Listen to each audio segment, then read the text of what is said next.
Welcome to My Buddy's Backlog. Get on in here and make yourself at home. All right. Hey, everybody. Welcome back to My Buddy's Backlog, episode 2. We've done it, guys. We have reached the second episode of our show. That's how consistent we are. So joining me, as always, we've got Ryan. Hey there. And Gavin. How's it going? So just to recap, this is a new podcast we wanted to start. Just kind of three friends who don't have a ton of time to spend together or on gaming. So we'll kind of recap the news a little bit, and then we're going to play a game and then kind of run through some backlog stuff and just have a good time is the goal of this whole initiative for us, if you will. So, but to start, how's everybody doing today? Anything going on in your life, Ryan? Doing good, yeah. I got to work from home today, which was fun. I'm kind of recovering through a bunch of work, so it feels like working from home should have been more fun than it was, but I'm swamped, so nobody talked to me. I was able to really get in the weeds and get a bunch done, so that was nice. Went and saw a friend this last weekend. I drove down to his city, and we got to hang out, grill out and stuff, so that was super fun. So yeah, it's been a good week. The weather's been fantastic. When we were grilling out over the weekend, it was like 72 degrees, not a cloud in the sky. It was like perfect. Nice. So I love that. What about you, Gavin? What you got going on? Oh, man, it's been a week. I'm going on vacation next week, so naturally everyone at work decided they had to punish me with a lot of chores this week. So I'm just happy to be here with you guys right now. A little bit of a calm before the storm. Heck yeah. How about you, Matt? Oh, I mean, life and time are a construct, right? So chilled at the house today, woke up with a bit of a scratchy throat, was like, oh yeah, I'm getting sick. I can just work from home for like a week. I'm better now already. So it's just allergies, man. The pollen is in the air. Spring has sprung. My vehicle is green and is not a green vehicle. So that going on, and then just, gearing up into summer between, work picks up for me a lot in the summer, and then, people in and out, traveling, trying to keep track of schedules that aren't mine, so that, business keeps flowing. So, but, right. Nothing too crazy. So, but we can just hop right on into the news. So there's a lot of rumors, we're hitting announcement season, if you will, kind of event season. We've got Summer Games Fest kind of on the horizon. We've got, Xbox is doing their big showcase. I can't quite remember the name of that. They actually didn't do it last year, I don't think, and they're bringing it back this year. And then there's rumors that there was going to be a State of Play tomorrow. Here we are on the 15th. State of Play was apparently rumored for the 16th, and they haven't said anything, so doubtful at this point. But that's led to lots of speculation. I know, Gavin, you said you're pretty hyped on one of the things that has come out this last week about a potential new Metro game. Yeah, I don't think it's potential. I think it's confirmed by the developers. So Metro 2039, I believe it is. It's exciting. That's been kind of a long-running series. I played 2033 and had a blast with it. Have you guys played those games? I have not. I bought it and booted it up and played a little bit, but I think at the time I didn't have a very good computer, and I was trying to play it on PC and it was crashing. But Gotcha. What about you, Matt? Did you play it? Oh yeah. So I've played. So it's 2033 is the first one, right? And then 2034 Last Light. I believe that's correct. Yeah. And then there was Right. Exodus a few years ago, which I have not played. So okay. I caught Exodus. I mean, now it would be even cheaper, but on a sale for like $20 within a couple of months of it coming out, and I still haven't touched it. And I know it's a lot like more open zone compared to the first two, but I really liked the first two. I like is it Artyom or something is the main character. Like I like kind of the horror aspect and somewhat the psychological aspect of both, and enjoyed them. And then I just name of the game here, right? Backlogged. Yep. Exodus. So it's not the game this week, but there we go. Maybe that's a good one for all three of us at some point. So yeah, and then I know they just did one of them in VR, and then there is also a new just VR game in that world that I think you play as one of the side characters that I think just came out. So I can't say I'm like a rabid fan, but definitely excited. I think it could be a pretty cool thing. Yeah, for me, it just kind of gives me hope to see a sort of more kind of niche, more underground series like that just still getting love and still getting releases, like in a world in which you can ship 5 million copies and the studio can close its doors a month later, right? So yeah, I think it's good for fans, and I'll be looking forward to it. Yeah, so And I wonder how many more games they would have out, because if I'm not mistaken, these guys are in the Ukraine. Yeah, and they've put games out, and there's been turmoil in the Ukraine for years now. Right. But there's been a lot, obviously, the last several years. I believe it's them who did it. Is it them or is it the Stalker? Oh, it guy? might be the Stalker. Is it Deep Silver? Is that the developer? Well, we'll let Gavin browse around and fact check this if he wants real quick, and then circle back. But I thought it was them. It might be the Stalker guy. Well, it might be both. What's the hook with these games? Is it a story game or a gameplay game? What's made you guys excited and enjoyed the previous entries? So I can know if I should need to jump in or not. Well, I'm always a gameplay gremlin, so Right, I live or that's die fair. by that. And Matt's sort of the opposite, right? He's a narrative guy, but I think it has both. I mean, it's got a really good atmosphere. You're like in these, basically living in these tunnels in like an irradiated like Russian landscape, and there are all these monsters and things that have kind of spawned out of the radiation. And the gameplay, at least for the first two, is very like level based. Like you're in a tunnel, it's kind of claustrophobic, and you're trying to get from point A to point B. You've got limited resources, so it's almost horror, almost survival, but still first person shooter. Yeah.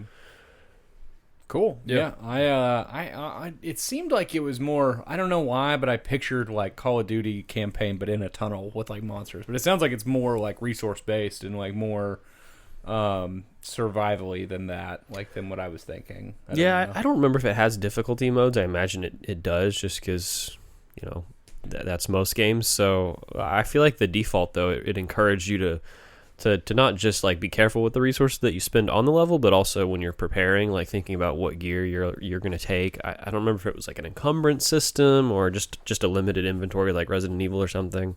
Gotcha. I don't know, Matt, I can't remember directly. I do remember just like ammo scarcity and that type of stuff, though. You couldn't just really gun your way through a lot of it. Obviously, like the back half of all of them, the ammo becomes kind of a plenty, and it is very much kind of that. But the narrative is kind of kicked in heavier, getting outside of like the borderline horror parts that it is. So Gotcha. And like I love survival horror, but the other thing is, right, if you were like sci-fi, high fantasy, all of those types of things, post-apocalyptic, like specifically like nukes befalling man is like a genre that I'm just super into the most out of all of those. So that was kind of what always like drew me to them. And I still didn't play them until they actually did the PS4 collections, because I'm pretty sure they're originally PS3 games. So Yeah. Nice. But yeah, so and then to kind of keep on the topic of news, we'll come back, I think, to some of the game shows and the events, because that kind of falls into the hype, after we're talking about what we're playing in a bit. But looks like Rockstar hacked again. Didn't dig too deep into that. It does look like it was just they've said kind of nothing to worry about, probably some kind of data. If anybody has any more they want to add to that. It's not as bad as the last one. Yeah, it looked like I thought I saw it was like ransomware of some sort. Like they were going to release something, but I don't know what that was. If that was like gameplay or concept. I mean, we've seen a lot of GTA 6 now, so is it like hard gameplay stuff, or is it earnings numbers, or what? I don't know. The press release I saw read more like personal like internal information, maybe employee data. I don't know. It didn't read like it was like gameplay leaks. Not a business thing of like It is kind of random, like of all companies that you decide to hack and hold their data hostage. Like why Rockstar? You would think that it would be kind of all hands on deck after the first one. So yeah, I don't know. In terms of security, I mean, hackers in the entertainment space are like super big, low tier like scum to me. Like either they hack and try to get movie clips early to spoil movies or games, and it's funny because we sit here as not the people working at Rockstar, and we could go, well, I mean, what are they going to release? People's personal data? That doesn't ruin GTA 6 for anybody, but but the personal data is definitely far worse. Far worse. Well, my mind went to that because of there was that hack a few years ago where they released all the gameplay and clips and everything, and Rockstar was very upset about it. So like I guess that's why my mind was drawn to that. I don't remember exactly what went down, but yeah, definitely like personal information is way more important than that. So I don't know. Didn't they fire everyone for trying to unionize anyway? So yeah, well, probably. So, but yeah, it's so frustrating. It's actually, I think, like statistically been proven that like companies posting their own spoilers for movies actually have driven asses to seats over the last few years. Is like movie going has just dipped, but also at the same time, apparently Gen Z out of the current living generations is like the most movie, like the biggest generation to go attend see movies in theaters and stuff like that. But they like their spoilers. But apparently like that, so like because like one of the big things right with the new Mario movie, they spoiled that Fox McCloud's in it. And I was like, I saw that and I was like, why the hell would you say that? Why wouldn't you just let me freak out in the theaters? And by freaking out as a grown man, if I was seeing a kid's movie in theaters, I'd be like, oh, quietly to myself. I'd tap my wife's leg like, he's from another game. This is big. But it can't be like that for games, right? I can. I'm telling you, I've talked to my brother about this. He's from that generation, and it's like, they'll be like, yeah, man, have you played The Last of Us? He's like, oh, I love it. It's a cool story. And I'm like, oh, so you played it? He's like, nah, I just watched a YouTube video, but I'm probably going to play it eventually. I'm just like, still wants to play it, but like already knows everything that happened. And I do remember they like, Naughty Dog got not from hackers, but review copies were out, and they uploaded the big thing that happens in the first hour of the sequel to YouTube, like everywhere. And then it actually did get spoiled for me. The rumors were already kind of heavy of what happens, but there was a state of play, like the last one before the game came out, and it was when YouTube Live defaulted to having the chat on, and instantly, like I popped that thing, like popped just the video open, and it was like the whole spoiler, just like 4 or 5 different people just posting it in that chat, and I was like, dude, I hope all of you get like cancer, dude. Yeah. This is really random, but that reminds me, like, there was this in the library in college. It was like actually a pretty good bathroom. I always would go there to take a shit, but on the back of the stall door was just, it wasn't graffiti like call XXX for a good time. It was just like Dumbledore dies, and I'm like, you fucking bastard, in a library of all places. So just read like all the famous books and go in the bathroom. Yeah. Retroactive Harry Potter spoilers. Oh yeah. Uh-oh. Yeah, hopefully you know by now.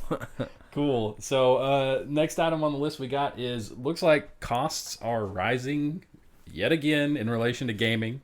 Ryan, looks like you threw this one on there. You want to speak to this just a smidge? Yeah, I put this on the list. The Lenovo Legion Go 2. I saw that the new version of it with, I think, the 2 terabyte hard drive. So I think the highest end version of it, to be said, but is going for like almost $3,000 now, which is insane. I mean, for any console, but it's a handheld, which I guess probably they drive a premium, but not like that. $3,000 is insane. Even with prices right now, you could get probably a rig close to what that's able to do for that price, right? I'm sure you could. And a monitor, out of the water, but you wouldn't be able to be on the go, But darn. Yeah, I don't know. Do you have one of these, Ryan? So I don't have one of them. I'm always looking at them. Not yet. The portable fiend. I don't think I am a portable fiend. They do look cool. The people who like them really like them. What do you mean, the people? I guess just other people. I don't know anybody in my real life that has one of these, surely, but I've listened to other people on the internet talk about them and review them, and they've got kind of a unique shape to them, and I don't love the ergonomics of them, which is big for me because like all of these weird handhelds, it's all about the way it holds and transports. We're all in our 30s and the arthritis doesn't bother you. I think the Legion Go may be the one that. I don't know if I'm right about this. I think I am. Where the handles come off almost like Switch Joy-Cons, and you can play it like in a kind of not docked, but like a kickstand variant type of deal. I mean, at this price, does it not have any sort of video out?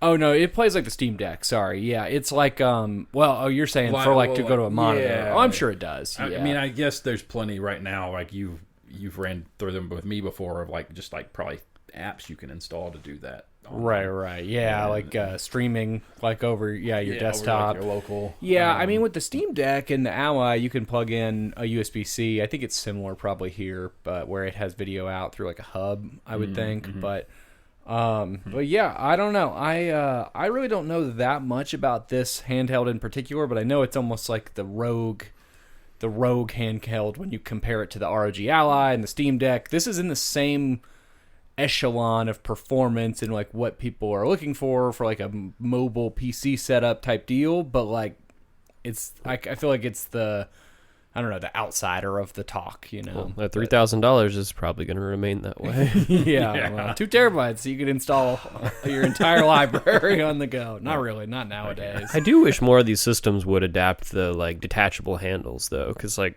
that was my favorite thing about the Switch. Is just laying back, Right. Joy-Con in each hand, but they're made for like children's hands. They're so uncomfortable. Right.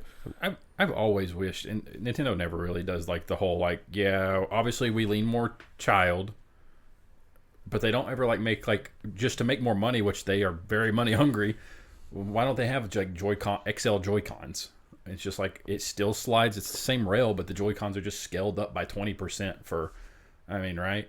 Just normal size Nintendo, adult. you're not getting it. Yeah. Yeah. Right. But they do a lot of weird things, right? So or just don't do things and no one ever understands why. Right. So moving down the list here, it looks like so Xbox has got some rumors coming out talking about Game Pass. They recently took on their new CEO. She's been talking the talk for the most part. I don't know. There's been an opportunity like walk the walk. I'm indifferent as somebody who's kind of fallen out of the Xbox ecosystem heavily over the last several years, but also I don't know if you can really go down from where they've been for the most part. Yeah, it sounds terrible, and I actually liked Phil Spencer a lot as like a talking head, at least as much as I can like a CEO of something, right? So yeah, how do you guys feel about Game Pass in general? I guess if were either of you Game Pass people, Yeah. are you still Game Pass people? I No. canceled it a while back. Yeah. I was a big Game Pass guy. I was subscribed for probably several years. I mean, since like the pandemic or 2021, somewhere in there, when Xbox Game Pass was like $10 for like the PC Game Pass, and even the 15, I had an Xbox One at one point, and you could get the $15 variant. That let you play your games on the Xbox and the PC. But for $10, the PC one had tons of games that, like a lot of co-op games I could play with my friends. A lot of single-player games would come out on there. I mean, they still do, but as we all know, Game Pass has gone up in price pretty heavily. Mm-hmm. And I don't really feel like the price to performance ratio is there anymore for what you get for me personally, but for a long time it felt like a really good deal. But that's how they get you, right? They start really low and then they get you subscribed and used to it, and then they raise the price later. That seems like a pretty common business model nowadays. I've heard it called enshittification. Right. Yeah. It's a good term for it. Did you ever subscribe? I joined during the promo when it was literally like 99 cents a month, and that lasted for a few months, but as soon as they raised it, I canceled because, one, I'm just not that big of a PC gamer, and two, I don't care about Call of Duty Day One. I don't know, it never really appealed to me as much, but what's the news on this piece? Is it that they're thinking about decreasing the price?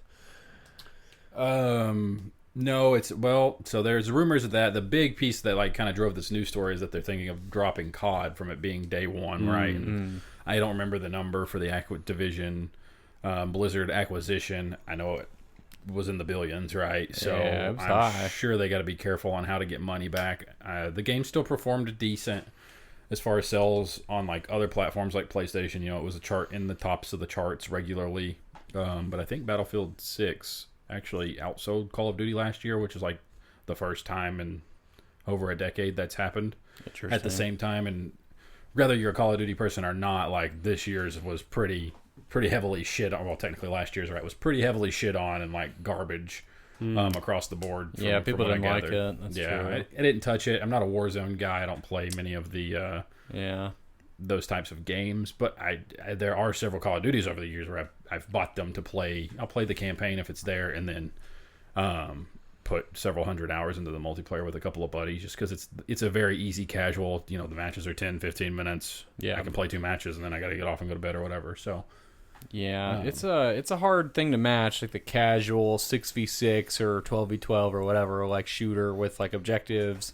Call of Duty's kind of the king at that, and like I'm not a Call of Duty guy or haven't been in several years, but I did play this one because it was on Game Pass and I had Game Pass at the time, and it was like I had a great time playing it. But I'm not going to go buy a Call of Duty, so they didn't really gain a sale off of me, and I already had Game Pass, so it didn't change anything. But yeah. But yeah, no, I agree. It's good for the multiplayer aspect like that. But I guess it gets weird too. It's like you, Ryan, I think probably play more games than than all three of us. Like a lot of you've tasted you've went to a lot of different stands and had a taste of what they're serving. A larger number of titles, you're saying, not by like play genres time. or something. Or like the most wide diversity of types of games. Yeah, like you're walking through Costco and hitting every sample tray. Oh yeah, loading up. Even if you don't, I'm putting on a costume. I'm going for round 2, coming back through. Yeah. But like completion standpoint, no, probably the lowest of the three of us. So like I could see how Game Pass, even probably at its current prices, to some degree good for you, right? I mean, I still consider it. Yeah, it'd be great because I do love playing a little bit of a game just to try it, But me, it kind of became to like kind of the mathing out of like, well, yeah, even if I want to play like 6 games on Game Pass, like I'll probably just buy those 6 games. Yeah. Also, I have the whole physical collector piece, thing going on. So yeah, I don't know. That's just kind of how I feel about it. I think it was awesome when it started, but I've always wondered how the hell this was going to make money when games cost, $200 to $500 million or whatever they cost to make. Like, how do you keep prices where they're good for consumers? I don't think it ever was going to last. I think it was just about getting people on the platform, but yeah. That's not going so well. Exactly. So another weird thing that spun up with just some of those talks, though, is that like Fable was going to be delayed again. I say weird. Fable was like continuously delayed, right? There's a lot of speculation. They finally showed that most recent trailer and stuff, and they showed the character customization, but people were like, they're wondering if like the backlash from those first couple of trailers is what made them go like delay it to add in character customization. Stuff like that, right? Was there not character customization? And they had not really shown any gameplay. They just kept showing the CGI trailers of that one female character, and then obviously there's like the whole neckbeard community that was like, she's not hot enough for me to play as her. It's so weird being somebody who's actually kissed somebody else in gaming, because I just don't get like that about stuff, but I digress on that. Anyways, so the rumors were that it's going to get delayed yet again. It's been announced in development for multiple years, but I think it was Playground and Microsoft were both like, we don't even know where this rumor's coming from. Gotcha. We're still planning for a release in fall. Everything's subject to change, I think, in fall but like GTA 6 if it stays on schedule, though, at the same time. That stuff frustrates me. Shadow drops actually frustrate me with the way the industry is, and so does like a powerhouse like Rockstar being 6 months out from when they're supposed to potentially release their game and not telling dates. Yeah, just like think how many indie devs or small teams that it does fuck over. I'm not talking about like Microsoft, whatever, they've got money. Sony's even got money, right? With stuff like that, but that stuff does annoy me personally. Yeah, I feel like it's tough. Like for the Hollow Knight one, I appreciate that it definitely eclipsed a lot of similar, or at least a few similar games at that time. But at the same time, if you're Team Cherry, do you really want to announce it until you're damn sure it's ready? Yeah. So I kind of understand it from that perspective of just, well, what if there's a delay, Yeah. Yeah. But Hollow Knight is far less of a hitter than a GTA. Oh yeah, no, GTA 6 it makes no sense. Or Oblivion, right? Because it's going to be so disruptive. For something like you don't want to be the guy releasing the same day or week as GTA 6. That's crazy. Yeah. But man, I can't remember what game really. Oh, it's Expedition, right? Expedition 33. Oh, did released within like the same time frame as the Oblivion remake, very same similar. like week. It may have been the same week. I remember talking to my friend, and I had picked up Expedition, he had picked up Oblivion, and we were, talking about each back and forth. But I think that Sandfall came out and said that they didn't feel like Oblivion ended up fucking up their Clearly sales or not. anything, Yeah, you know? just tells you how good of a game it was. Damn. Yeah, I mean, almost at this point, yeah, it worked out for the best because Expedition did so well, and Oblivion didn't need the early game. Like it already had the hype behind it, you know. Yep. So. Right. So, cool. So, the next thing here, and I'm pretty excited about this, is actually part of my hype, is Pragmata from Capcom. Comes out on the 17th. And super positive reviews across the board. I think like the lowest out of like 20 or 30 different reviews that I've just like skimmed through and seen numbers was like an 8 out of 10. That's like the lowest I've seen. Wow. Apparently people are loving the game. Makes me happy, one, because Capcom just keeps, you know, hitting them out of the park. And then two, it's actually been a pretty like I've been interested in the game since it was announced in 2020 at the PlayStation 5 reveal. Mm-hmm. It was announced alongside the PlayStation 5, and we're just now getting it. So something clearly went wrong, but they either believed in the team or the idea enough to keep it afloat for 6 years. You know, here we are 6 years later almost. You guys have any opinions on it? It's very eccentric from the trailers, and I know there's a demo out. I've played through it several times, and that's what solidified that I'll be picking it up. But I don't know if either of you have had time to dive into the demo yet. No, I haven't picked up the demo. I actually didn't know there was a demo. That's really cool. In today's day and age, having demos like that, I really appreciate that. I'll have to pick that up. But no, I've seen enough just to understand what it is, with like the little girl that's an android, and the shooting system is like kind of interesting or something. But I really don't know much more about it beyond that. I've heard the name said around a lot, but no, I don't have any exposure really. But yeah, how was the demo? I mean, I thought it was really polished, refined. The combat system, like, I think the demo is super important for this game because the combat system, I can't think of anything that I've played like it. Are you controlling both protagonists at the same time? Yeah, so she just rides on the back of his like space suit essentially. So you control him mostly. From like the shooting, aiming, walking around. He's the character that you move around the world in, but she's riding on his back. But when you're like aiming down the sights, she like holds her hand up to hack the other robots and androids and stuff, and you have to use like the D-pad to complete her little puzzle while you're trying to shoot and dodge. And yeah, that sounds kind of hard. Yeah, exactly. Yeah, there was a couple parts in the demo that I was like, oh man, I can see how this is going to get like super difficult. And it's like a 4x4 or maybe 5x5 grid, but depending on the power of the enemy and things of that nature, I think the grid expands.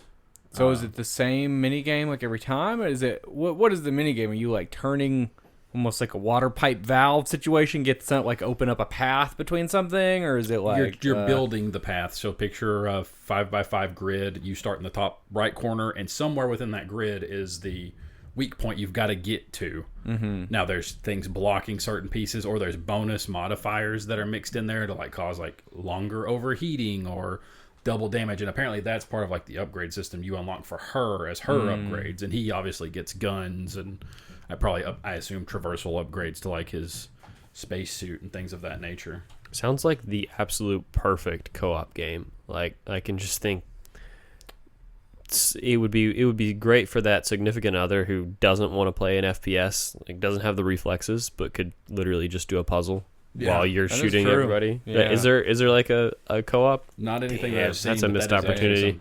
Something that like my better half would totally be on board with. Not yet. And probably on PC, somebody will mod that up. Yeah, there you go. We just gave modders an idea. Capcom just snagged it. So, another bit of news I want to hit on actually is the first Berserker Kazan team has been completely dissolved. So that was a Souls-like that came out early last year. Definitely in top 3 games I played last year. Loved it. Super, super polished. Hard as hell. But yeah, apparently we will probably not be getting any more of those. I don't think it sold very well. I actually think there was a falling out with like the main director. There was the weird thing. I think one of the big problems is they tried to lean into telling people that it took place in a universe, the Dungeons and Fighter universe, which has been established for like 20 years, if not longer. I actually think, myself included, that kind of pushed me away from it. But at the end of the day, that didn't matter at all. But they brought it up constantly and stuff. What's this universe? Dungeons and Fighters? I don't Is know that, a lot about it. like- I just know it's exists. There's been like games. I think there is a tabletop. Okay, yeah. You know, that type of stuff. Did either you play? There was demos for that too. Either you play it, check out gameplay. Any opinions on that? I did play the demo, and man, the boss at the end of that was actually pretty tough. It was a fun demo. It was one of those games though where I was like, "There's not enough here for me to pay full price for this. It's a single player game, right? I'll pick it up on a sale."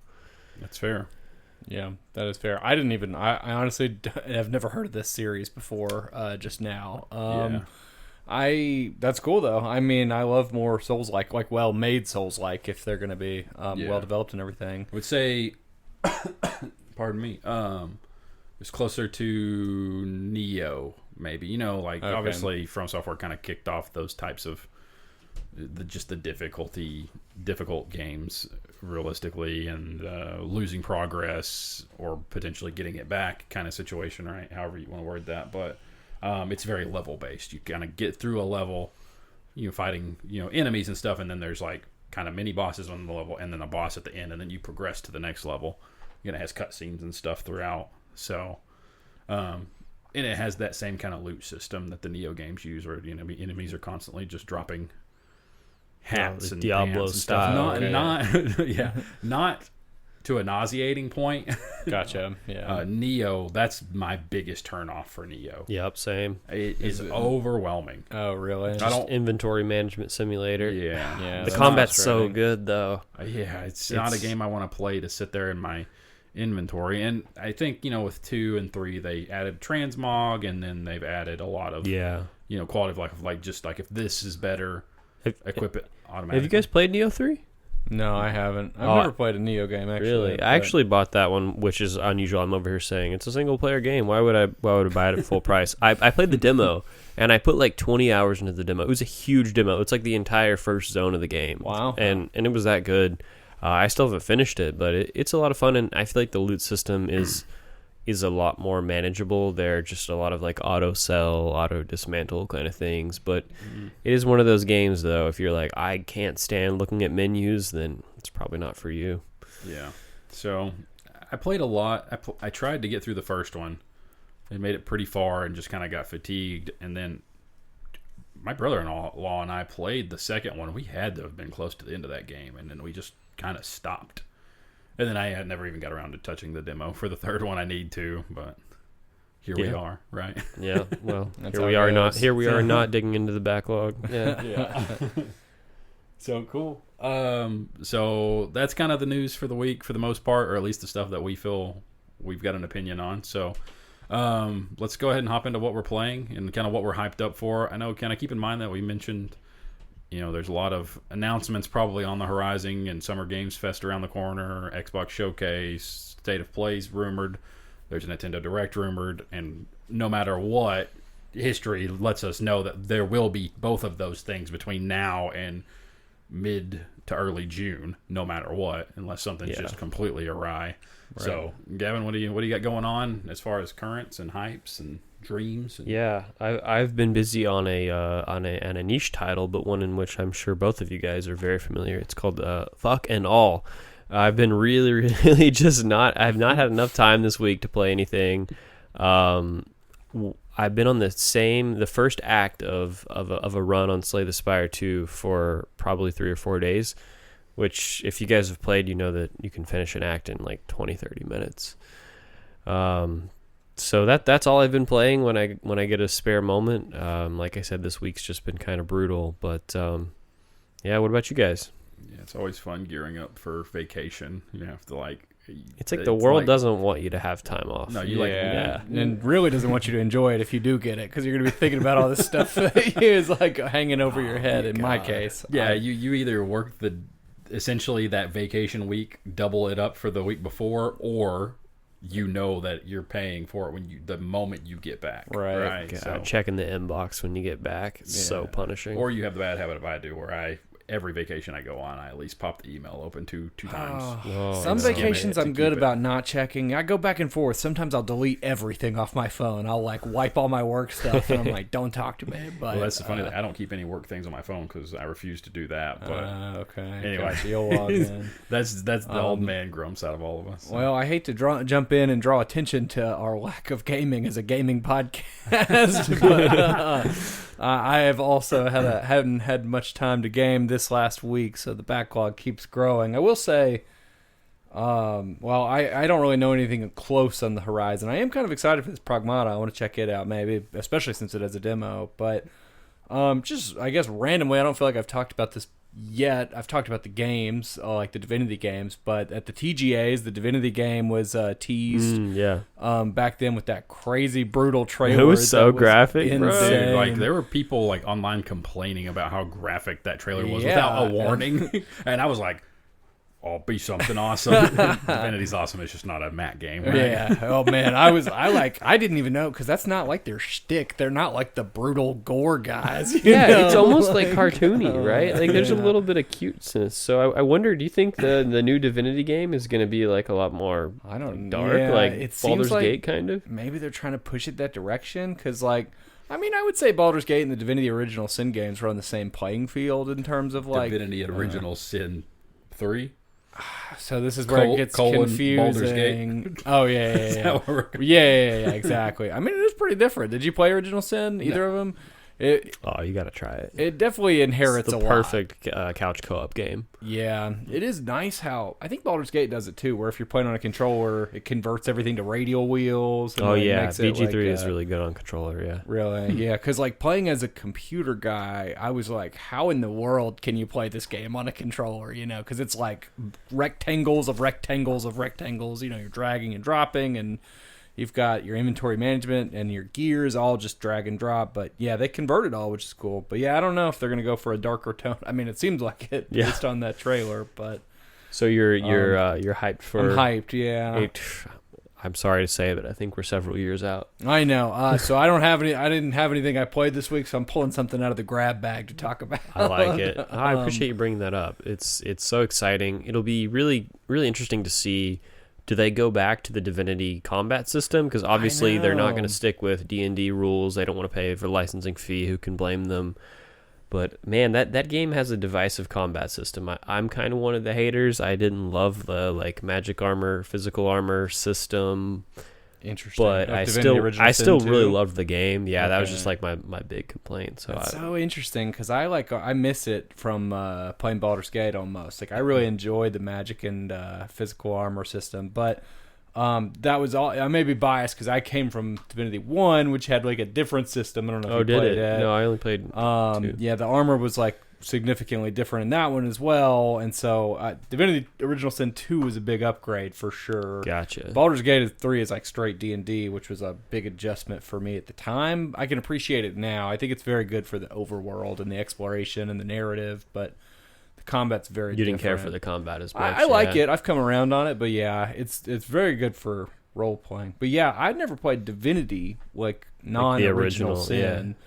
But apparently it's more of like an ARPG, like a Diablo style or something, I think. Or I think it's different for sure. So I hope it's original Sin style personally because I'm biased. But yeah, that's what I'm hyped for. I'm still grinding on Final Fantasy VII, and I say grinding. That's what I will be grinding on when I get back to playing. What chapter are you on? It's like the same spot I think I talked about last time. It's right after you meet that new character after you fall down from the second Mako reactor mission. Yes. And I'm like halfway through that chapter. Gotcha. That's the one I just finished. So wow, we were just keeping pace on this. I know, yeah. Here in like 2 or 3 years, we'll have this game wrapped up. What about you, Matt? What you got? Yeah, man. So remake's good. The treat is getting to say you're done with remake to play Rebirth, for the most part. Really? You like Rebirth better? It is a lot more open world. There are a lot of mini games. Don't let yourself get too obsessed with that. There are a lot of parts where you have to play mini games to progress the story. So if they're not your thing, don't seek them out because you're going to come across a lot of them. That's like my big hey, this is my one warning for Rebirth. So on that, so I see. That makes sense. But I got pretty hooked on the darts game and in the darts bar. game, I'm like, I yeah. got to get this record, man. Oh, I got to man. beat. Was it Barrett? I think has the top one. I'm a big minigame guy in general, though. I'm a fan of that in a lot of games. There you go, then. So. You're all set. And then the card game they implement called Queen's Blood. I and got to play Rebirth. some of that, with my buddy who was Baby. playing it. That's good stuff. A little bit of extra talking here, but as a Final Fantasy guy, Final Fantasy VIII notoriously has a card game called Triple Triad, which is like real good. A lot of people hate Final Fantasy VIII and love that card game and will play that game just to play that card game continuously. And there is definitely an argument to be made that like maybe Triple Triad has finally been beat out. Maybe it hasn't, With but Queen's it's close Blood? with Queen's Yeah. Blood. So, Wow. and I mean, Final Fantasy VIII came out in 99 or 2000 or something. So it's been a long time, right? You know? Right. So, and Queen's Blood was not a thing in the original Final Fantasy VII. So, that's a treat there. So, yeah, but as far as for me, so played through the Pragmata demo 5-ish times. I think Dang. like it's quick. It's enough to play around with the combat and kind of experience and stuff. And so I enjoyed it. And like I said, I mentioned earlier, I'd been watching the game since it was originally announced and thought, well, this is just going to be hot doo-doo if it ever comes out, and assumed it was going to get canceled. And then now here we are. So I'll definitely be picking that up at the end of this week. My whole weekend swamps won't get to touch it. But Gotcha. sat down the other night and was like, man, I don't got a lot of time. I ended up playing Galaga Hell yeah. for 2 hours. Let's go. Wow. So I love that game. I'm not particularly good at just like those old arcade type games or anything. You emulating it or But playing they it actually released like some collections on the PlayStation, and so Okay. I guess I'd bought it on the PlayStation Store at some point. I was just like scrolling through games to see what was something small I could install that's also like just a quick in and out thing. I think I did another run of Returnal just to keep the controls fresh in my mind as Nice. Zeros is creeping up. And then with no time or anything, the big thing that I decided to start this last week was I bought Crimson Desert. Oh, wow. And I've put like 6 hours in. Oh, nice. Okay, that's Yeah. progress. And like 3 of those hours and I don't know why, because it's not a thing I do. I was just walking around mining some ore. I found some diamonds. I cut down a tree. I caught myself looking up YouTube videos for stuff to do in the early game. Okay. The story's batshit bonkers and like not even there in the beginning, and I got no clue where it's even gonna go, but I don't feel like I'm missing anything. That's crazy. Combat's just like super fun and just I don't know, there's something about it. But the thing that's really crazy is the world's beautiful as shit. Like it is really pretty. It seems like it. Like I've got it pulled up and I just climbed up something really high out and I'm playing it on a PlayStation 5 Pro, so Okay. we don't have to argue if I made the wrong choice there. It's been running fine for me, but I don't get too like lost in the sauce with like visuals, and I feel like the frame rate's been holding at least stable. So, Gotcha. but I literally climbed up on a high spot and I stopped and put it in rest mode to turn on before you both leave to make you see Oh, where I'm nice. at, just briefly. How fun. In this game. So I like to think that I'll stick it out, but there's a lot of stuff that I want to play, right, and whatnot. So yeah, hype for Pragmata going into the gaming season, or not the gaming season, but like event season. Who knows, man? I'm hyped to see more about Wolverine. Honestly, I know it doesn't come out until the fall. I actually am kind of excited for GTA. I'm not a GTA Online guy, but I've played every GTA story mode. Excited for that. Mm-hmm. I'm interested in Arcane, Leon, the studio that did Dishonored, right? They're making Blade. We've not seen anything about it. And surely we're going to get a trailer and maybe some gameplay finally. That game's got to be close to being out. They announced it several years ago. I know they're under the umbrella, or the Microsoft umbrella now, but... Okay, and that's not in universe of Dishonored, but is it the same style, same engine or It's something? same or style, is it... same team. Okay. I don't know if they've upgraded their engine or anything like that, but yeah. Blade is a Marvel character. Oh, This is a Marvel game. Okay, gotcha. Yeah. Because like Marvel didn't just partner with just Sony; they like shopped around to find kind of developers to do projects. I guess see. when all that stuff started several years ago with like the Spider-Man game and things of that nature. So, anything you guys would like to see as far as like something coming out of the summer game fest or anything like that? I don't think I have anything offhand that comes to mind that I'm like expecting and it's high probability. I don't know. I'm not really sure that I have anything ready. What about you? For summer games, I mean, I don't know. Maybe FromSoft will finally go ahead and announce something. That'd be nice. That's always what I'm waiting for. I wonder if they'll announce paid expansion stuff for Night Rain, or the Or next just thing Dusk gotta Bloods. be the Dusk Bloods Yeah. details, right? And is that really gonna stay a Nintendo Switch 2 exclusive?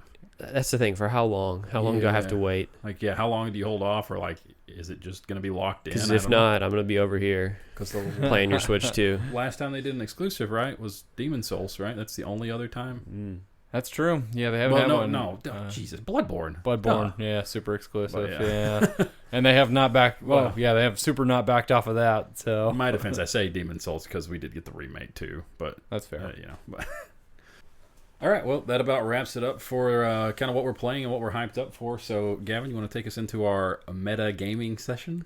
I sure do, Matt. I've got something fun teed up for you guys this week.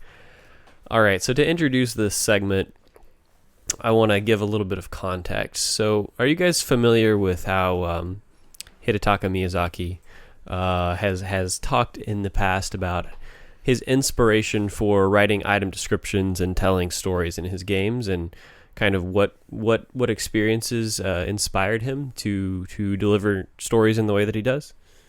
No. No, I yeah, don't think just so. just me with the parasocial relationship. Yeah, all right, cool. What's his address? So he talks about when he was a kid, he would read these like fantasy novels, like lots of like Western fantasy and also Japanese books as well. But he was younger, and there was a lot of the words and phrases and things that he just didn't know what they meant. So he just decided to make it up and just fill it in with his imagination. And so he wants the players of his games to be able to have that same experience. So he writes a story somewhere on some computer at FromSoft HQ is the full story of Elden Ring. And then he just takes bits out and just kind of obscures it to the point where you get the luxury of filling it in for yourself and using your imagination. So anyways, in the spirit of that, I like the thought of him like on like Monday he works on like this computer, and then Tuesday he's got a computer in the janitor's closet, and it's like they're all different computers, and if the developing team can find them, no one they person can is have allowed the to have entire story. credentials for all the computers. Yeah. All right, so in the spirit of that, we're going to be diving into what I like to call the Miyazaki Files. So Oh, nice. I am going to give you guys each an item description from the Soulsborne Kuro Elden Ring universe. And there's going to be a few keywords or phrases that are just omitted. So in the Mad Lib style, your job will be, can you guess which word? Can you guess what the blank is, right? What word did I take out? Can you guess what the name of the item is, right? What are we trying to describe? And can you guess what game it's from? So we'll do 1 point for the most imaginative take. So whoever fills in the blanks and crafts an item description that is to my standard will get 1 point. You will get 2 points if you get the item correct. So if you just guess what the name of the item is, you know. Can we compile at the end and send this email to From Software to see if I think we should. I think we should. Next game. I'm very optimistic to read what you guys have to say, and you'll get 1 point if you get the game correct. So yeah, on offer for each entry, you could get at most 4 points. Okay. All right, we've got our pencils and paper here, so the boys are going to write their answers, and I'm going to review them for you all. All right, our first entry. A sticky white blank substance. Apply it to blank for a magical effect. It is said to be the waste product of a magical slug that bathed in blank. A sticky one. Yeah, sure. Let me go a little slower. Yeah. I need that one more time, definitely. A sticky white blank substance.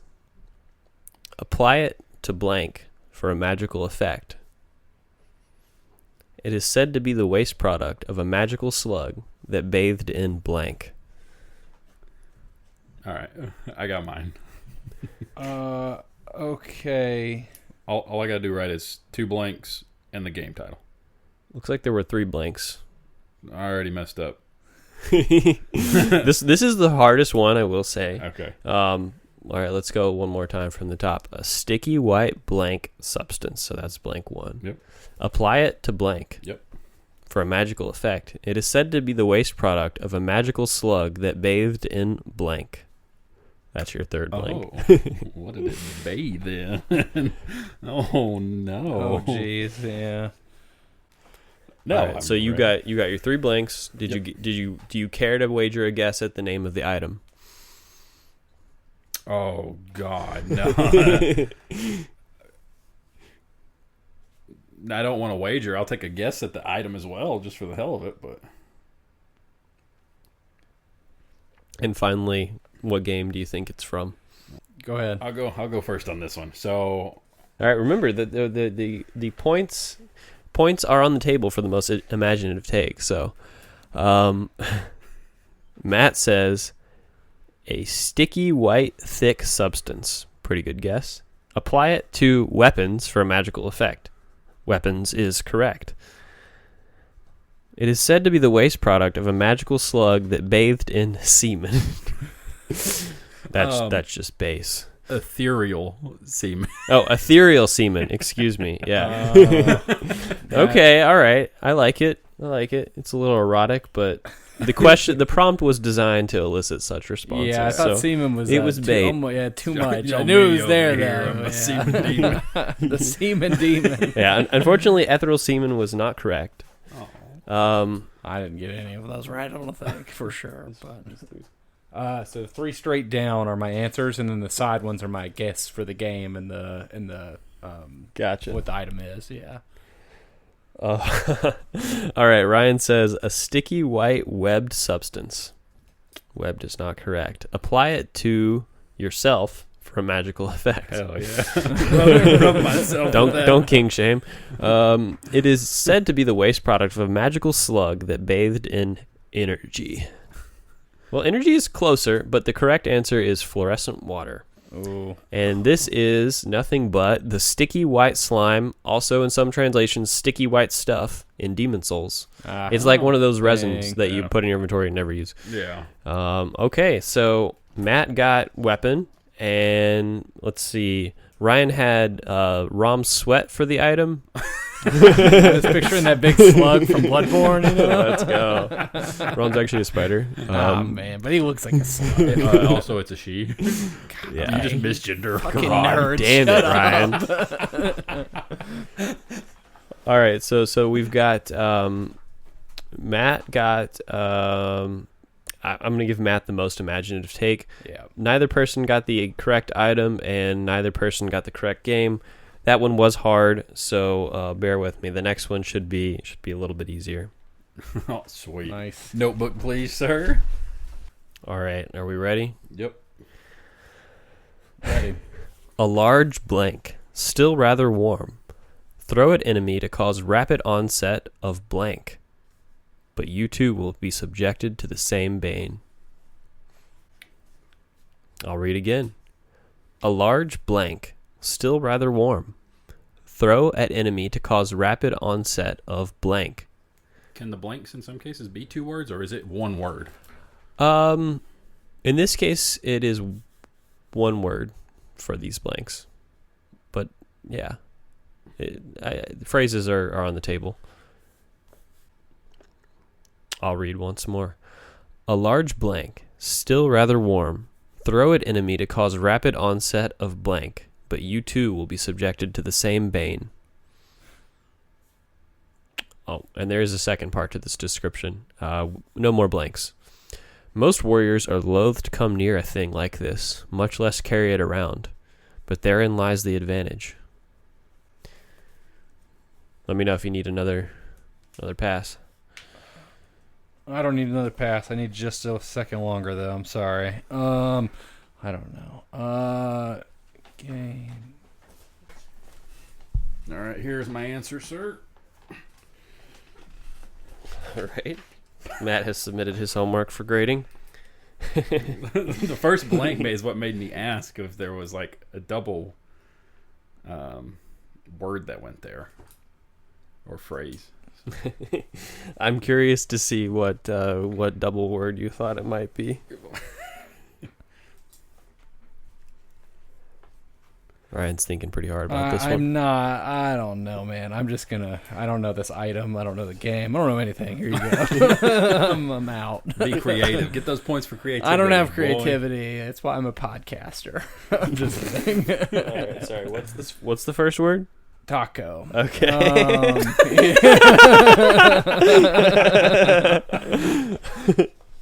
Okay.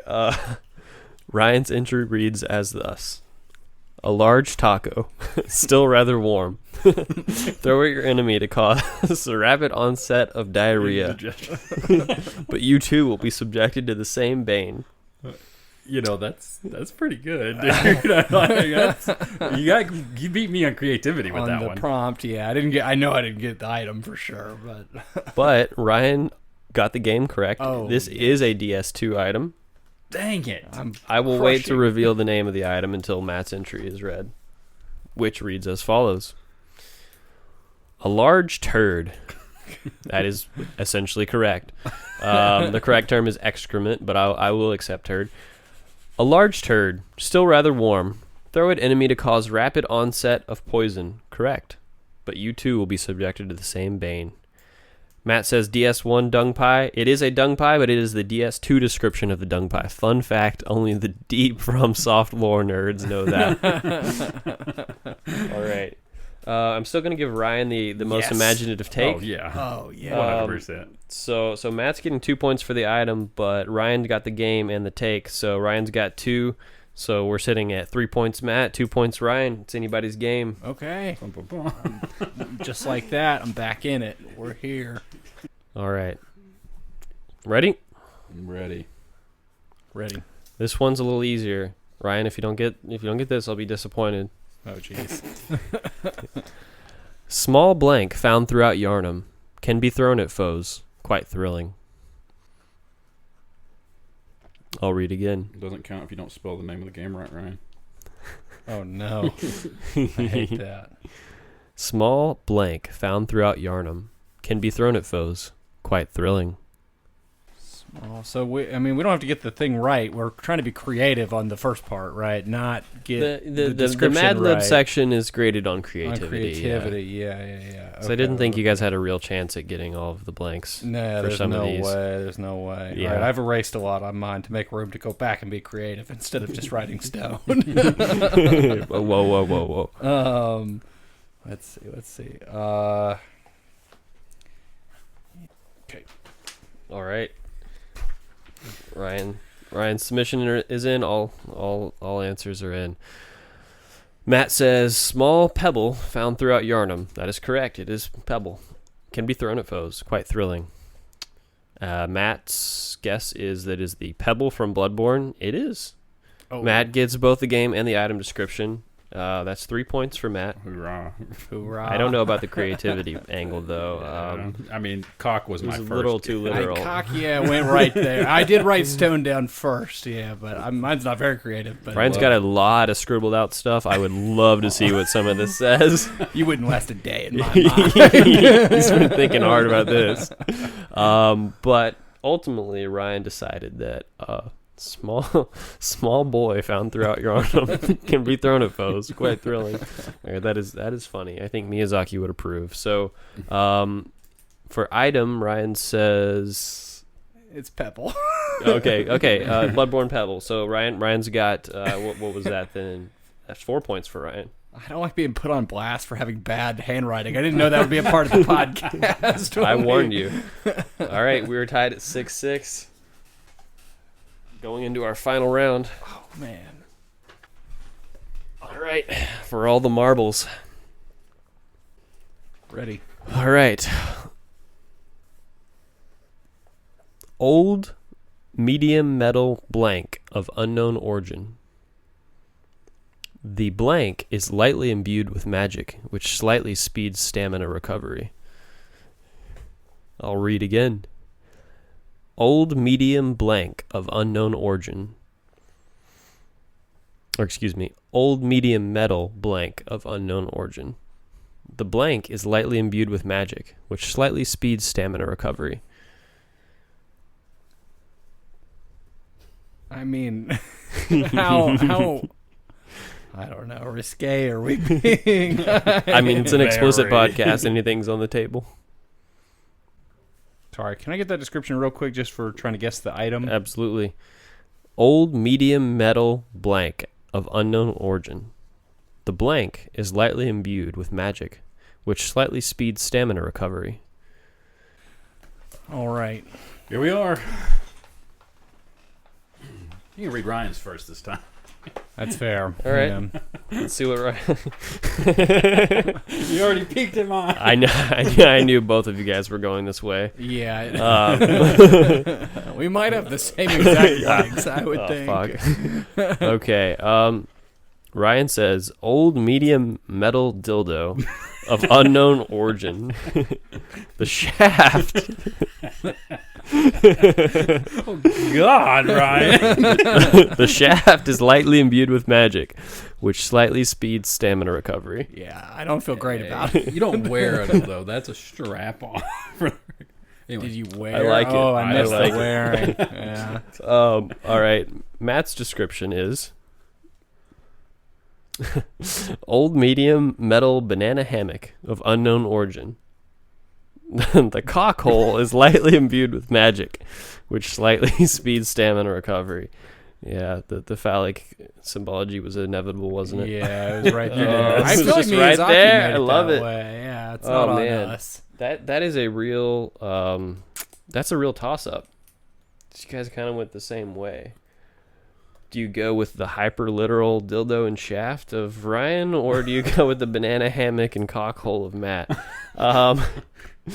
That's tough. Only you can decide. I think Only you can prevent forest fire. you know what? I think I'm just gonna have to give it to Ryan for Oh, the yes. hyper literal take. The shaft, man. The shaft sent me. I don't know what it was. So in that case, that's going to be a point for Ryan. How about the game and the item, for that matter? Right? We still haven't answered that. So this is actually the Grass Crest Shield from Dark Souls 1. Oh. The correct item description would be old medium metal shield of unknown origin. The Grass Crest is lightly imbued with magic, which speeds stamina recovery. So nobody got the game or the item on this. Ryan said DS3 Royal King. What the fuck is that? I don't know the items. Just made some shit up. Matt said Margot's dirty yellow banana hammock of speed, which just about retroactively gives him the creativity point. But alas, the die is cast. That's 1 point for Matt, no points for Ryan on the final round. Our scores are thus: Matt has coming in. You gave Ryan a point for shaft. Correct. You're taking it from me retroactively. Correct. All right. 7 points for Ryan, 6 points for Matt. Ryan is our grand champion. You're on top this week. I don't like saying that after what you put on your answer. I'm on top of the world, and among other things. Yeah. Well, thank you for joining me in our journey into the Miyazaki Files. I like that game a lot. That was fun. I put you guys on the spot last week with your guesses, and I didn't realize how hard that was going to be. Coming up with something to say and answer. I know, right? With our, the fun is we're experimenting with all these different things. We've got games lists, maybe some lore dumps and history stuff or whatever. But I'm like, well, shit. Maybe I need to bring the element of surprise with these games because not knowing what's coming at you has been pretty fun. Again, I don't like saying anything I usually say after the answers we just put, not knowing what's coming at you. Yeah, it all starts to hit your ear differently. Yeah, we might have said we're going to do lore dumps and tier lists, but man, dick humor is timeless. Yeah, classic. Wieners. I think it might have been a little too hard. Maybe next time I actually could tell you the game, or maybe I tell you telling you the item might make it way too. It'd make it less interesting, maybe. I don't know. We'll have to iterate. I think it was fine. I think both of them the last 2 weeks were fine. So sweet. All right. Well, I think the last segment we could jump into, we could transition, is the backlogged game of the week, and we've rotated on whose that is. And this week I'm covering it. And my game that I am going to talk about is Persona 5. Okay. So this game has it's always in the back of my mind. I'm always wanting to return to it because I did play it a decent amount, but a decent amount of Persona 5 is pretty much no amount of Persona 5 because from what I hear, it's like a 100-hour experience, if not more. I've played approximately 8 to 10 hours. That was several years ago, and I really enjoyed it, and I'm trying to come back to it eventually. But I've been told many times that I had just gotten through essentially what you would call the tutorial of a Persona game and was just getting into the good stuff. So I'm excited to get back to that eventually. I still have the song from when you come home every night and you see your found family, father that's like taking care of you in the bar, and it's like, no, no, no. It's such nostalgic. It's almost a Stardew thing or something where you have a daily thing you're doing and coming back, and you've got different objectives you're trying to get through in the day, and the days are going by regardless, and you have to plan out how you're going to make the most of that. So I like all those in theory. I have a hard time with the length of the game, and I don't know, wrapping my head around the absurdity of some of the palaces and all the ethereal stuff. But do you guys have any takes on this game? I know Matt's chomping at the bit to talk about this game. Believe it or not, Persona or Shin Megami Tensei, compared to people who've played them, is a pretty big blind spot. I am probably about 70% through Persona 3 Reloaded. I wanted to play it, and then I was going to go into 5 and play Persona 5 Royal, which has apparently got some, upgrades and some DLCs all combined in off of base Persona 5. They always essentially release those. Oh, really? That's a common thing for them? Gotcha. Yeah. In fact, Metaphor ReFantazio, which is a new IP from them, they released last year or the year before. I don't think it sold super well, but there's also a whole subset of people that know a year or 2 years out, they just re-released the game with all the fixes and some stuff. And so that is that the question? But to Persona 5. So I've always been interested in the Persona games, the Shin Megami Tensei games, right? It's Persona 1, 2, and I think 3 originally, maybe. They're spin-offs. So they were Shin Megami Tensei : Persona. Mm-hmm. That's where they started, and then they've just kind of become their own franchise and everything. So the concept of capturing the deities and using them to summon and fight with you and stuff like that. That's the kind of the major through line. I think also with the time, managing your calendar and your time and what you can do during the day, and you have enough time to do 3 of the 18 things available. So maximizing your schedule. Right. Which I don't even know if you really got far enough to even experience that stuff. I got far enough where hours, right? I had to do something after school every day, and I was doing it wrong because I was going to the batting cages because I really wanted to beat that mini game, and I couldn't. And I did go and talk to you don't have a lot of companions at the time. You have the Morgana, and you have the OG guy that you start with, and then Lady Anne. But I hung out with the guy several times trying to build that social link because I think he had a cool persona I was trying to build up or something. I don't know. It's been a long time since I played it. But no, my friends are always pushing the game on me and saying it's fantastic and saying, it's like a social life simulator where you finish school and you've got 6 people text you and we got to hang out, and you got to pick which one to hang out with, and it's almost stressful to a degree. I didn't get to the point where I got to experience that, but yeah. Yeah, I've always been interested in them. I've got several people in my life that are super big into them and fell in love with them. And a lot of people started at 5 and went back and started playing the others. And I was always like, man, this looks so cool. But truthfully, the calendar, managing system of your time and stuff, I think is my biggest blocker. And you don't like that? Yeah, I wanted to play Metaphor, and that's the thing that's the main thing I think that is shared, and I'm like, man, ditch that feature. Yeah. Or let me turn that feature off. But that's the whole shtick, right? Of you have to pick and choose right what relationships to build, because those relationships feed this persona's power to make it stronger in the battles and stuff like that. And so That is interesting because that's almost like what allures me to it is the calendar system. Because like putting that timer on it and watching time go by, and making those decisions is like makes it like a cozy game almost or something. Like where I don't know if that's the right word, but I think the calendar system's an interesting mechanic, and I don't know that I would be interested in playing it without it. But I do like the idea of an accessibility or something where you could turn it off. That would make some sense. But so are you? Have you ever played? You've never played any of these games, Gavin? Do you ever intend to? I've not. I don't know. I feel like I always get curious because people put them up there in like their all-time great lists and stuff, right? Especially Persona 5.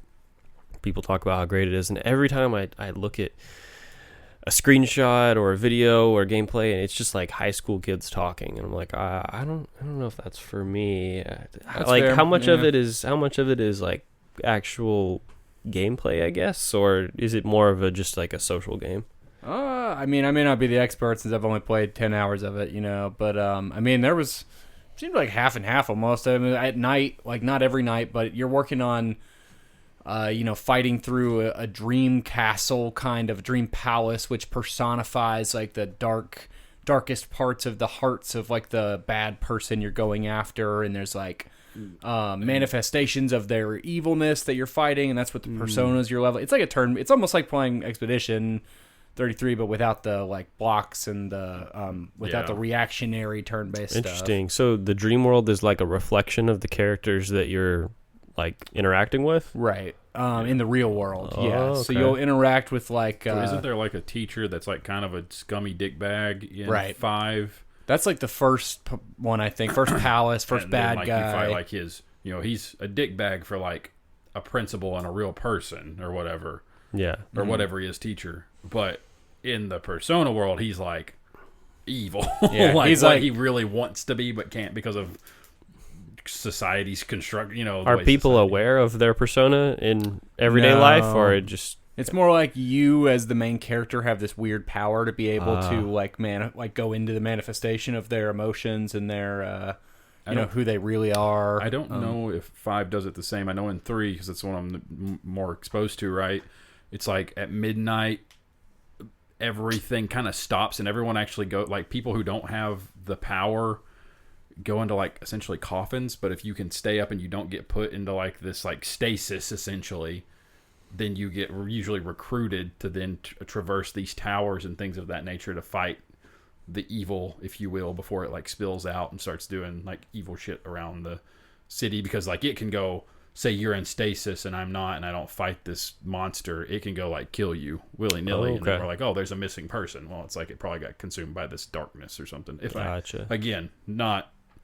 I'm not the guy to speak fact on all of this. Right. I don't remember the coffin aspect, but I know Persona 3 has a big death overarching theme and like grappling with that. So I could see that iconography making sense. I don't really remember in Persona 5. It's like I don't think anything big. Like I'm not far enough. Like it may not have gotten into why you're the person that goes in, or I may have just forgotten because it's been a little while. But yeah, that is interesting that 3 has it like that. Yeah, and so you're looking at half an hour to an hour of traversing the school day as the school kids going to class, and then you'll answer some questions for a quiz, and then you've got the who do I go hang out with social piece after school, or hey, come eat lunch with me, or come to my event and listen to me speak at lunch, because of the way it's all based on like schools in Japan, not our shitty American schools.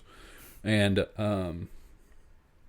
you do that kind of stuff, and then at night you and your merry band of heroes all make sure that you're ready and geared up, and you don't even have to choose to like go to the towers every night. You can just like rest, I think, and avoid going into the palaces, or you go to the palaces and they're kind of laid out to like the goal is to get through the first 5 levels and through that 5th door, and then if we hit the 5th door again, I think this is how 3 works, then we can come back the next night and we can then we'll have access from door 5 through to door 10.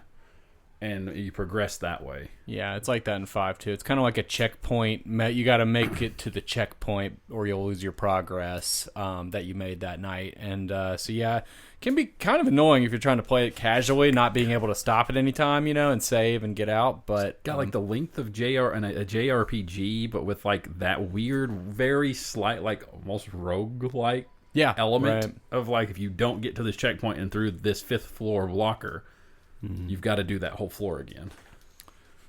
Yeah, no, absolutely. I will say I really enjoyed, as like a bit of an anime geek, that whenever you're in the cutscenes and everything, it's like a stylized anime you're watching rather than like a rendered cutscene in a video game, which is a very different experience than like a lot of other game cutscenes and story, So I thought that was pretty neat.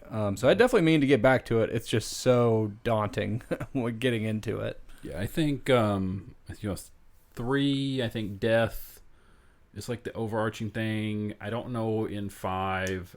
In 4, it has something to do with like television and like a television channel or something like that. And so then they've announced they're doing one of these remakes like they did for 3.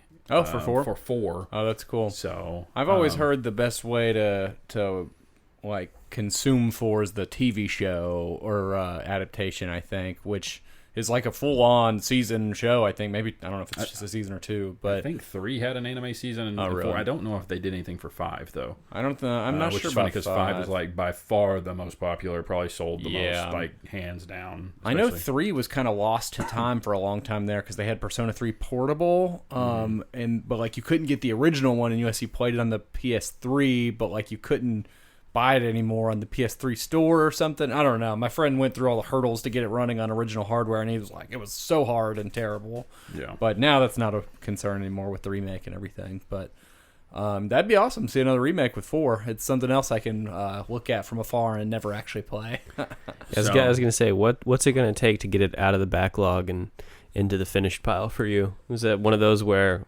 well, if I don't just, break an ankle and get 2 weeks off of work, there's no chance? Or yeah, I don't know.